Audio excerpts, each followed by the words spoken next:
വിമാനത്തെക്കുറിച്ച് ആർക്കും അറിയാത്ത കാര്യങ്ങൾ.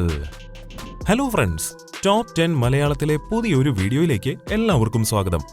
ഏവിയേഷൻ ലോ അനുസരിച്ച് ഒരു പൈലറ്റിന് ഏത് യാത്രക്കാരനെയും ഒരു പോലീസിനെ പോലെ അറസ്റ്റ് ചെയ്യാൻ കഴിയുമെന്ന് നിങ്ങൾക്കറിയാമോ? വിമാനത്തിന്റെ ഓക്സിജൻ മാസ്കിന് ഒരു വ്യക്തിയെ എത്ര സമയം ജീവനോടെ നിലനിർത്താൻ കഴിയുമെന്ന് നിങ്ങൾക്കറിയാമോ? ഇന്നത്തെ വീഡിയോയിൽ ഞാൻ നിങ്ങളോട് പറയാൻ പോകുന്നത് വിമാനവുമായി ബന്ധപ്പെട്ട വളരെ കുറച്ചാളുകൾക്ക് മാത്രം അറിയുന്ന അത്തരം അത്ഭുതകരമായ ഫാക്ട്സുകളെക്കുറിച്ചാണ്. വീഡിയോ സ്കിപ്പ് ചെയ്യാതെ മുഴുവൻ കണ്ടു നോക്കൂ. നമ്പർ 1, എല്ലാ വിമാനത്തിലും പാരഷൂട്ട് ഉണ്ടാവുമോ? അപകടം എന്തെങ്കിലും സംഭവിച്ചാൽ വളരെ ഉയരത്തിൽ നിന്ന് താഴേക്ക് ചാടാൻ പാരഷൂട്ട് ഉപയോഗിക്കുമെന്ന് എല്ലാവർക്കും അറിയാം. ഒരു വിമാനം ആകാശത്ത് പറക്കുമ്പോൾ അതിലെന്തെങ്കിലും അപകടം സംഭവിക്കുകയാണെങ്കിൽ എല്ലാവരുടെയും മനസ്സിലെ ആദ്യത്തെ ചിന്ത വിമാനത്തിൽ നിന്ന് പാരഷൂട്ട് വഴി ചാടി രക്ഷപ്പെടുക എന്നതാണ്. എന്നാൽ ലോകത്തിലെ എല്ലാ കൊമേഴ്ഷ്യൽ പ്ലെയിനിലും യാത്രക്കാർക്കായി ഒരു പാരഷൂട്ട് പോലുമില്ല. എന്നിരുന്നാലും യാത്രക്കാരുടെ സുരക്ഷയ്ക്കായി വിമാനത്തിൽ പാരഷൂട്ട് ഉണ്ടായിരിക്കേണ്ടത് ആവശ്യമാണ്. എന്നാൽ വിമാനത്തിൽ പാരഷൂട്ട് ഇല്ലാതിരിക്കുന്നതിന് ചില പ്രത്യേക കാരണങ്ങളുണ്ട്. പാരഷൂട്ടുകൾ വളരെ എക്സ്പെൻസീവ് ആണെന്നാണ് ഒന്നാമത്തെ കാര്യം. ഓരോ യാത്രക്കാർക്കും പ്രത്യേകം പാരഷൂട്ടുകൾ വാങ്ങാൻ ഫ്ലൈറ്റ് കമ്പനികൾക്ക് ഒരുപാട് ചെലവ് വരും. പാരഷൂട്ട് ഓപ്പറേറ്റ് ചെയ്യാൻ എല്ലാവർക്കും അറിയില്ല എന്നതാണ് മറ്റൊരു കാരണം. പിന്നെ ഒരു അപകടമുണ്ടായാൽ പാരഷൂട്ട് തുറക്കാനോ അത് ഉപയോഗിക്കാനോ അവരെ പഠിപ്പിക്കാൻ ക്രൂ അംഗങ്ങൾക്ക് സമയമുണ്ടാവില്ല. ഇതുകൂടാതെ പാസഞ്ചർ വിമാനങ്ങളിൽ പാരഷൂട്ട് ഇല്ലാത്തതിന്റെ പ്രധാന കാരണം ആകാശത്ത് വായുവിന്റെ പ്രഷർ എപ്പോഴും കൂടുതലായിരിക്കുമെന്നുള്ളതുകൊണ്ടാണ്. പ്രഷർ കൂടുതലായിരിക്കുമ്പോൾ വിമാനത്തിന്റെ വാതിൽ തുറക്കാൻ കഴിയില്ല. വാതിൽ തുറക്കാൻ കഴിയാത്തപ്പോൾ പിന്നെ എങ്ങനെയാണ് വിമാനത്തിൽ നിന്നും പുറത്തേക്ക് ചാടുക? അതുകൊണ്ടാണ് പാസഞ്ചർ വിമാനങ്ങളിൽ പാരഷൂട്ടുകൾ തീർത്തും ഉപയോഗിക്കാത്തത്. നമ്പർ 2, വിമാനത്തിന് എത്ര ഭാഗങ്ങൾ? ഇനി വിമാനങ്ങളുടെ സ്ട്രക്ചറിനെ കുറിച്ച് പറയുകയാണെങ്കിൽ അത് ലോകത്തിലെ ഏറ്റവും വലുതും ഭാരമേറിയതുമായ മെഷീനറീസിൽ ഒന്നായി കണക്കാക്കപ്പെടുന്നു. വിമാനം എത്ര വലുതാണെന്നും അപ്പോൾ അതിന്റെ എഞ്ചിൻ എത്ര വലുതായിരിക്കുമെന്ന് നിങ്ങൾക്ക് ഊഹിക്കാൻ കഴിയുന്നുണ്ടാകും. അതിന്റെ സൈസ് വലുതെന്ന് മാത്രമല്ല, അത് നിർമ്മിച്ചെടുക്കാനും വളരെ ബുദ്ധിമുട്ടാണ്. ലക്ഷക്കണക്കിന് ഭാഗങ്ങൾ പരസ്പരം യോജിപ്പിച്ചാണ് ഈ വിമാനം നിർമ്മിക്കപ്പെടുന്നത്. പിന്നെ ഒരു പ്ലെയിൻ നിർമ്മിക്കുന്നതിന് പിന്നിൽ ഇതിനായി പ്രവർത്തിക്കുന്ന ലക്ഷക്കണക്കിന് ജോലിക്കാരുണ്ട്. എന്നാൽ ഒരു വിമാനത്തിൽ ടോട്ടൽ എത്ര പാർട്സ് ഉണ്ടെന്ന് നിങ്ങൾക്കറിയാമോ? വിദഗ്ധരുടെ അഭിപ്രായത്തിൽ ഒരു വിമാനത്തിൽ ഏകദേശം 6 ദശലക്ഷം ഭാഗങ്ങളുണ്ട്. ഈ 6 ദശലക്ഷം ഭാഗങ്ങൾ ഒരുമിച്ച് ചേരുമ്പോൾ ഒരു വിമാനം ഉണ്ടാകുന്നു. നിരവധി പതിറ്റാണ്ടുകളോളം ആളുകളെ കൊണ്ടുവരുവാനും കൊണ്ടുപോകുവാനും ഇതിന് കഴിയും. എന്തായാലും വിമാനങ്ങൾ നിർമ്മിക്കുന്നത് വളരെ കോംപ്ലിക്കേറ്റഡ് ആയ കാര്യമാണ്. നമ്പർ 3, ഓക്സിജൻ മാസ്ക് എത്ര സമയം പ്രവർത്തിക്കും?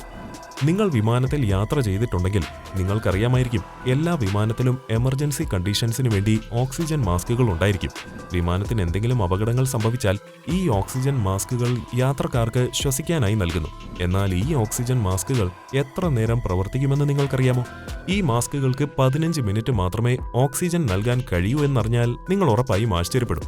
ഈ 15 മിനിറ്റ് കഴിഞ്ഞാൽ ഇതിൽ ഓക്സിജൻ വരുന്നത് സ്റ്റോപ്പ് ആകും. ഈ മാസ്ക് എടുത്ത് 15 മിനിറ്റിനുള്ളിൽ അപകടത്തിൽപ്പെട്ട വിമാനം നിയന്ത്രിച്ചാൽ നിങ്ങളുടെ ജീവൻ രക്ഷപ്പെടും.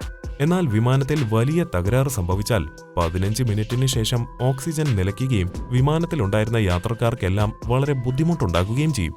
ഈ ഫാക്ട് ശരിക്കും ഭയപ്പെടുത്തുന്നതാണ്, അല്ലേ? നമ്പർ 4, ബ്ലാക്ക് ബോക്സ് ശരിക്കും ബ്ലാക്ക് ആണോ? വിമാനത്തിൽ യാത്ര ചെയ്യുന്നത് ലോകത്തിലെ ഏറ്റവും സുരക്ഷിതമായ യാത്രകളിൽ ഒന്നായി കണക്കാക്കപ്പെടുന്നു. എന്നാൽ അപൂർവമായി ഈ വിമാനങ്ങൾക്ക് പോലും അപകടങ്ങൾ സംഭവിക്കാറുണ്ട്. ഒരു വിമാനം തകർന്നു വീഴുമ്പോൾ അന്വേഷണ ഉദ്യോഗസ്ഥർ ആദ്യം അതിന്റെ ബ്ലാക്ക് ബോക്സ് ആണ് അന്വേഷിക്കുന്നത്. കാരണം ഫ്ലൈറ്റിന്റെ പൂർണ്ണമായ ഡേറ്റ റെക്കോർഡ് സൂക്ഷിക്കുന്ന ഒരു ഉപകരണമാണ് ബ്ലാക്ക് ബോക്സ്. വിമാനം തകർന്നാലും അവയ്ക്ക് പ്രശ്നമാകാത്ത തരത്തിൽ അത്രയും ശക്തമായ വസ്തുക്കൾ കൊണ്ടാണ് ഈ പെട്ടി നിർമ്മിച്ചിരിക്കുന്നത്. പ്ലെയിൻ തകർന്നാലും ബ്ലാക്ക് ബോക്സ് പൂർണ്ണമായും സുരക്ഷിതമായിരിക്കും. പേര് കേൾക്കുമ്പോൾ ഈ പെട്ടിക്ക് കറുപ്പ് നിറമായിരിക്കുമെന്ന് നിങ്ങൾക്ക് തോന്നാം. എന്നാൽ ഈ പെട്ടിക്ക് കറുപ്പല്ല, ഓറഞ്ച് നിറമാണെന്നറിയുമ്പോൾ നിങ്ങൾ ആശ്ചര്യപ്പെടും. യഥാർത്ഥത്തിൽ ഇത് കണ്ടുപിടിക്കുമ്പോൾ അക്കാലത്ത് ഈ ബ്ലാക്ക് ബോക്സിന്റെ നിറം കറുപ്പ് തന്നെയായിരുന്നു. എന്നാൽ പിന്നീട് അത് ഓറഞ്ച് നിറത്തിലേക്ക് മാറ്റി. കാരണം ഓറഞ്ച് നിറം കറുപ്പ് നിറത്തേക്കാൾ വളരെ വിസിബിൾ ആണ്. ഇത് എളുപ്പത്തിൽ കണ്ടെത്താൻ കഴിയും. ഈ നിറം കാരണം അന്വേഷണ ഉദ്യോഗസ്ഥർക്ക് ഈ പെട്ടി വളരെ വേഗം കണ്ടെത്താനാവും. എന്തായാലും ഏതൊരു പ്ലെയിൻ ക്രാഷ് അന്വേഷണത്തിലും ഈ ബോക്സ് വളരെ പ്രധാനപ്പെട്ട പങ്ക് വഹിക്കുന്നു. നമ്പർ 5, എന്തിനാണ് വിമാനത്തിന് 2 എഞ്ചിനുകൾ? ഓരോ വിമാനത്തിലും 2 വലിയ എഞ്ചിനുകൾ ഉണ്ടെന്ന് നിങ്ങൾക്ക് പലർക്കും അറിയാമായിരിക്കും. മിക്കവാറും ആളുകൾ കരുതുന്നത് ഈ 2 എഞ്ചിനുകളുടെ സഹായത്തോടെ മാത്രമേ വിമാനത്തിന് പറക്കാൻ കഴിയൂ എന്നതുകൊണ്ടാണ് വിമാനത്തിൽ ഈ 2 എഞ്ചിനുകൾ ഉള്ളതെന്നതാണ്. എന്നാൽ യഥാർത്ഥത്തിൽ അങ്ങനെയല്ല. ഇത്രയും വലുതാണെങ്കിലും ഒരു എഞ്ചിനിൽ വിമാനത്തിന് പ്രവർത്തിക്കാനാകും. എന്നാൽ ചിന്തിക്കേണ്ട കാര്യം, വിമാനങ്ങൾക്ക് ഒറ്റ എഞ്ചിനിൽ പ്രവർത്തിക്കാൻ കഴിയുമെങ്കിൽ അതിൽ രണ്ടാമത്തെ എഞ്ചിൻ എന്തിനാണ് വെച്ചിരിക്കുന്നത്? ഒരു എഞ്ചിൻ കേടായാൽ രണ്ടാമത്തെ എഞ്ചിൻ പ്രവർത്തിപ്പിക്കുവാൻ വേണ്ടിയാണ് വിമാനത്തിനുള്ളിൽ ഒരു അധിക എഞ്ചിൻ സ്ഥാപിച്ചിരിക്കുന്നത്. വിമാനത്തിന്റെ എഞ്ചിനുകളിൽ ഒന്ന് തീപിടിക്കുന്നത് നിങ്ങൾ പലപ്പോഴും വീഡിയോകളിലൊക്കെ കണ്ടിട്ടുണ്ടാകും. എന്നിട്ടും ആ പ്ലെയിൻ എളുപ്പത്തിൽ ലാൻഡ് ചെയ്യുന്നു. അത് എങ്ങനെയാണെന്ന് നിങ്ങൾ ചിന്തിച്ചിട്ടുണ്ടോ? ഒരു എഞ്ചിൻ കേടായാലും രണ്ടാമത്തെ എഞ്ചിൻ പ്ലെയിനിനെ പ്രവർത്തിപ്പിക്കുവാൻ സഹായിക്കുന്നു എന്നതാണ് ഇതിന് കാരണം. വിമാനത്തിന്റെ 2 എഞ്ചിനുകൾ ഫെയിലായാലും ഒരു വിദഗ്ധനായ പൈലറ്റിന് ഗ്ലൈഡിംഗിലൂടെ അത് സുരക്ഷിതമായി ലാൻഡ് ചെയ്യാൻ കഴിയുമെന്നതാണ് കൂടുതൽ രസകരമായ കാര്യം. ഇത് ശരിക്കും അവിശ്വസനീയമാണ്, അല്ലേ? നമ്പർ 6. മഞ്ഞ് വീഴുന്ന സ്ഥലത്ത് എന്തുകൊണ്ടാണ് ലോ ആൾട്ടിറ്റ്യൂഡിൽ പ്ലെയിൻ പറക്കുന്നത്? ലോകത്തെ നിരവധി രാജ്യങ്ങളിലും വർഷത്തിന്റെ പകുതിയോളം മഞ്ഞ് വീണുകൊണ്ടേയിരിക്കുന്നു. ഈ മഞ്ഞ് വളരെ കൂടുതലായതിനാൽ രാജ്യം മുഴുവൻ മഞ്ഞ് മൂടിയിരിക്കുന്നു. എന്നാൽ അത്തരം സ്ഥലങ്ങളിൽ പോലും കൃത്യമായി ജീവിതം തുടരുകയും കൃത്യസമയത്ത് ജോലിയും നടക്കുകയും ചെയ്യുന്നു. അത്തരം രാജ്യത്ത് എയർ ട്രാൻസ്പോർട്ട് പോലും നടക്കുന്നു. പക്ഷേ സ്നോഫോൾ കൂടുതലുള്ള അത്തരം സ്ഥലങ്ങളിൽ വിമാനങ്ങൾ ലോ ആൾട്ടിറ്റ്യൂഡിൽ നിലനിർത്തിയാണ് പറപ്പിക്കുന്നതെന്ന് നിങ്ങൾക്കറിയാമോ? അത്തരം പ്രദേശങ്ങളിൽ പൈലറ്റുമാർ അവരുടെ വിമാനങ്ങൾ സാധാരണ ഉയരത്തിൽ നിന്നും വളരെ താഴെയാണ് പറപ്പിക്കുന്നത്. അതിനുള്ള കാരണം അവർ വിമാനത്തെ ഉയരത്തിലേക്ക് കൊണ്ടുപോകുകയാണെങ്കിൽ അതിലെ ടെമ്പറേച്ചർ -50 ഡിഗ്രി ആകുകയും ഇതുമൂലം വിമാനത്തിന്റെ മുഴുവൻ ഫ്യൂവലും ഫ്രീസ് ആവുകയും ചെയ്യും.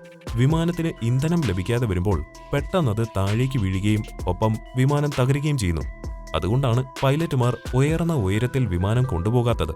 എന്നിരുന്നാലും താഴ്ന്ന ഉയരത്തിൽ വിമാനം പറത്തുന്നതിന്റെ ഒരു ഗുണം എന്തെന്നാൽ ചുറ്റുമുള്ള കാഴ്ചകൾ വളരെ നന്നായി ആസ്വദിക്കാൻ കഴിയുമെന്നതാണ്.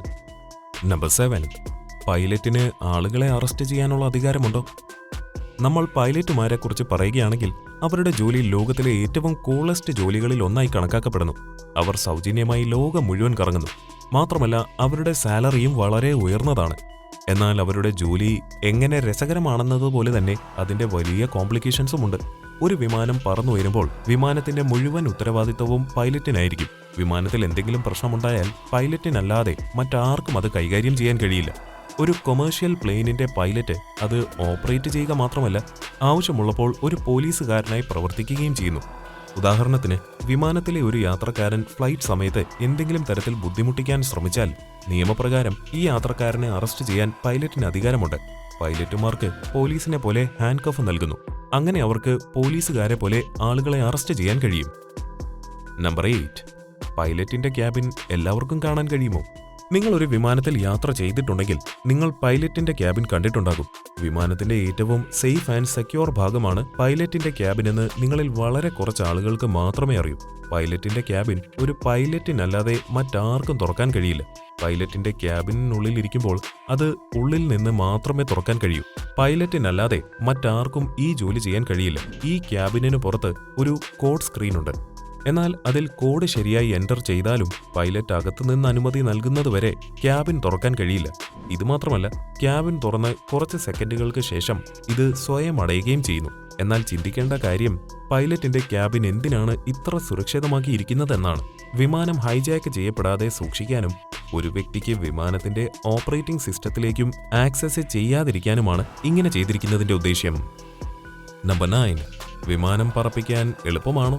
ഒരു കാറ്, ട്രക്ക്, ബൈക്ക് അല്ലെങ്കിൽ എന്തെങ്കിലും ഒരു വാഹനം നന്നായി ഓടിക്കുന്നതിന് അതിന്റെ ഡ്രൈവർ ശ്രദ്ധയോടെ ഇരിക്കേണ്ടത് വളരെ പ്രധാനമാണെന്ന് നമുക്കെല്ലാവർക്കും അറിയാം. ഡ്രൈവർക്ക് ബോധമില്ലെങ്കിൽ ഡ്രൈവിംഗിന്റെ ദിശ തന്നെ മാറും. എന്നാൽ വിമാനങ്ങളുടെ കാര്യത്തിൽ അത്തരമൊരു ആശയമില്ലെന്ന് പറഞ്ഞാൽ നിങ്ങൾ വിശ്വസിക്കില്ല. അലസനായ ഒരു പൈലറ്റിന് പോലും വിമാനം എളുപ്പത്തിൽ ഓപ്പറേറ്റ് ചെയ്യാൻ കഴിയും. ലോകത്തിലെ 90% വിമാനങ്ങളും ഓട്ടോ പൈലറ്റ് സിസ്റ്റത്തിൽ പ്രവർത്തിക്കുന്നുവെന്നാണ് അതിന്റെ കാരണം. വിമാനം ആകാശത്തെത്തിക്കഴിഞ്ഞാൽ അതിനുശേഷം അതിന് സ്വയം മൂവ് ചെയ്യാൻ കഴിയും. പൈലറ്റിന്റെ ജോലി ടേക്ക് ഓഫ് ചെയ്യുകയോ ലാൻഡിംഗ് ചെയ്യുകയോ വിമാനത്തിന്റെ ദിശ മാറ്റുകയോ മാത്രമാണ്. അത് പൈലറ്റിന് എളുപ്പത്തിൽ ചെയ്യാൻ കഴിയും. ഈ ഫാക്ട് ശരിക്കും അവിശ്വസനീയമാണ്, അല്ലേ? നിങ്ങളിൽ ആരൊക്കെ വിമാനത്തിൽ യാത്ര ചെയ്തിട്ടുണ്ടെന്ന് കമന്റ് ബോക്സിൽ മറക്കാതെ എഴുതൂ. ഇന്നത്തെ വീഡിയോ നിങ്ങൾക്ക് ഇഷ്ടമായി എന്ന് കരുതുന്നു. വീഡിയോ ഇഷ്ടമായെങ്കിൽ ലൈക്ക് ചെയ്ത് സുഹൃത്തുക്കൾക്ക് ഷെയർ ചെയ്യുക. മറ്റൊരു വീഡിയോയിലൂടെ കാണുമ്പോഴേക്കും നന്ദി.